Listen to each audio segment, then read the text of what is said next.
Sanibona, ngaphambi singene kwivideo namuhla, ngithi angithathe lethuba ngibonge i-support nothando nesikhombise lona lingaphezu kokucabanga kwethu.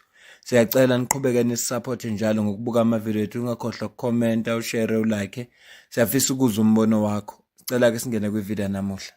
Ngoba sizwile izolo ukuthi uPaulo Sullivan uzozifikela yena mathupha phambi kwe-ad hoc committee ezothula ubufakazi bakhe. Ngabantu base-South Africa silinde simagange ngoba siyafisa ukwazi futhi siyafisa ukuthi njengoba ezonikwa ithuba zonke izinto nama-allegations abekawasho ngabantu uzokwazi ukuthi awa-backup, akhiphe evidence. Yabona nje uye wasitshela ukuthi uGeneral Mkhwanazi noGeneral Masemula bathola ama-Louis Vuitton bag. Safuna namhlanje asichazele babe wanikwa ubani buphi ubufakazi. Asitshele nje namhlanje ithuba ngoba ngiyakhumbula ukuthi wakwavela kwenye video wathi hayi uyazi ukuthi uSibiya is not an angel kodwa ubhekile wathola ukuthi there is nothing wrong enziwe General Sibiya. So silindele namhlanje ukuthi sazi ukuthi ubani lo Paulo Sullivan lona okukhalwa ngaye kuthiwa ucapture i-judicial system yethu. Usefikile ke eParliament, siyazi ukuthi iParliament ad hoc committee izoqala manje ngo-11. Yena njengoba sikhuluma mina nawe usefike eParliament. Endleleni ezeParliament noma ngaphandle kweParliament elungisela ukuyongena khona udibane nabezindaba, waqhubeka wakhuluma ezinye inkulumo futhi nakhona asazise khona ukuthi akakaqedi kunamaphoyisa awu3 ekufuneka aboshwe. Uthe lamaphoyisa afuneka aboshwe uGeneral Mkhwanazi, General Masemula noGeneral Khumalo. Ngicela uzwele la.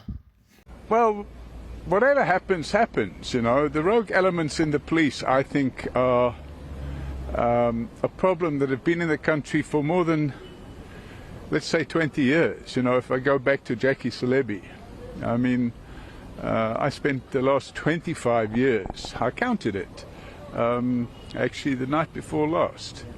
15 generals and 18 brigadiers are facing criminal charges because of the investigations I've done.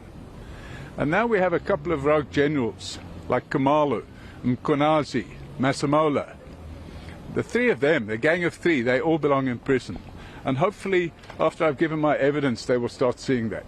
Emveni kokuzwa le nkulumo kwenza ukuthi sikulangazelele kakhulu kumuzi ukuthi uzothini.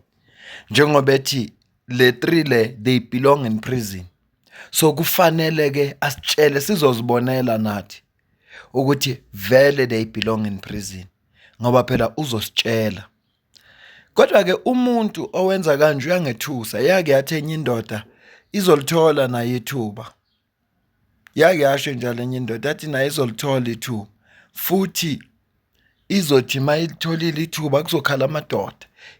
Yasho ngesitswana athi utlola bana mayifika kwi-commission. Unfortunately kwafike kwakhala yona. Nansi nje phathi yafika yababhlungu ukuthi thina sasilinde simagange sazi ukuthi hayi azokhala amadoda kuzoqhuma amaqiniso wodwa. Kwagcina kukhala yona. Yakhala yathi hayi imibuzo ebuzwa yona ayibone relevant kuphi, iyabamba yayeka. Kwaveza izinto eziningi ukuthi istatement sakho kunala singenalo iqiniso khona. So kodwa yayisitshelile thina athi utloli labana washo yona. Manje kwesinye isikhathi kuyenzeka umuntu akhulume kanje sibe ne-expectation kodwa anginethemba lokuthi ngeke siphoxeke namhlanje. Namhlanje sizozwa indaba ejulile ngoba uThema ikhuluma nentathele SABC wakhuluma kanje. What are some of the things that you are looking forward to respond to? Because there's been quite a number of allegations that have been made against your name. The people that have made allegations against me are all criminals. And this is nothing that I'm not used to. I've been investigating crime in South Africa for 36 years.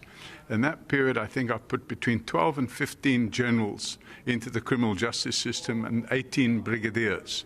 Now, when you have a corrupt criminal justice system, it stands to reason that you'll have dirty cops chasing after and dealing with people like me.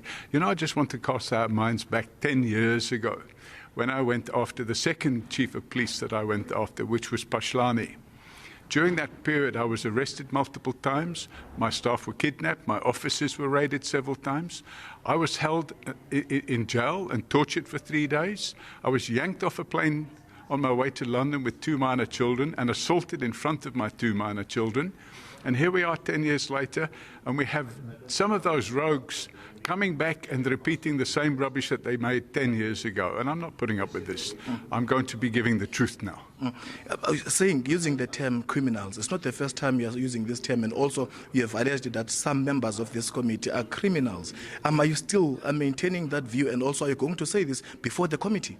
Well, I've made the point in my submission that obtaining somebody's cellular phone records and reading them out in public, it's not my phone records, it's somebody else's phone records, but it's a criminal offence. It carries 10 years in prison to be in unlawful possession of somebody's phone records. Doesn't that make a person a criminal, whether they've been convicted or not? So if you have members of the committee in unlawful possession of documents, you know, the parliamentary privileges relates to making defamatory statements. They can say what they want, but what they cannot do is show, I've got your phone records and you sent this message and that message, and that's a criminal offence. And I've made that clear in my submission. If they want to commit those, you know, if you allow a person to come there and you ask that person, is O'Sullivan a foreign spy? I mean, that's defamatory. And the Parliamentary Privileges Act allows them to make those defamatory comments. Good luck to them. You know, I'll respond to those comments if they come again. But the reality of the situation is I've given up 36 years of my life to try and make this a country better for all South Africans. And the criminals in the criminal justice system need to be cleaned out. Demo ngemlalela ngifisa sengathi ngabe manje seliqalile i-ad-hoc committee futhi ngifast forward indaba yokuthatha i-oath aqale la testify khona ngoba uyamuzwa ukuthi uzositshela amaqiniso kodwa akusiza ukuthi asitshela amaqiniso engenabufakazi funa i-back-up ngobufakazi unamandla ko-Sullivan uDuduzile Zuma usecourt ngenxa ka-Sullivan kwakuyicase yokuqala la eSouth Africa nasemlandweni ukuthi kuboshwe umuntu for ukuthi wabhala we see you ku Twitter. So indlela namandla ngayo futhi wasitshela uNkabinde ukuthi ucontrola yonke into Paul O'Sullivan. Ngakho ke njengabantu base South Africa kufanele sazi ukuthi Paul O'Sullivan ndini uyasukelwa noma ngempela uyabacontrol abantu base South Africa na. Ilokho nje kufuneka sikwazi. So nje isikhathi esikuzo si-interesting kakhulu. Yeah, silinde ukuthi nje iqala i-commission. Ngithanga kwenzele le video ukuze nawe uze ukuthi kungani ngemagangi ngalendlela engimagangi ngayo ukuze ukuthi uzothina uPaul O'Sullivan today. Yabona umuntu osekhulume kanje naye ubuyisa ithemba uyabona na uthi hayi sizoyithola siwathola amaqiniso namhlanje. Namhlanje sizokwazi ngabo bonke ubugebengu kaGeneral Mkhwanazi. Namhlanje sizokwazi ukuthi ubani wena uGeneral Mkhwanazi iLouis Vuitton bag. Cause Mkhwanazi akufanele ngabe ihero.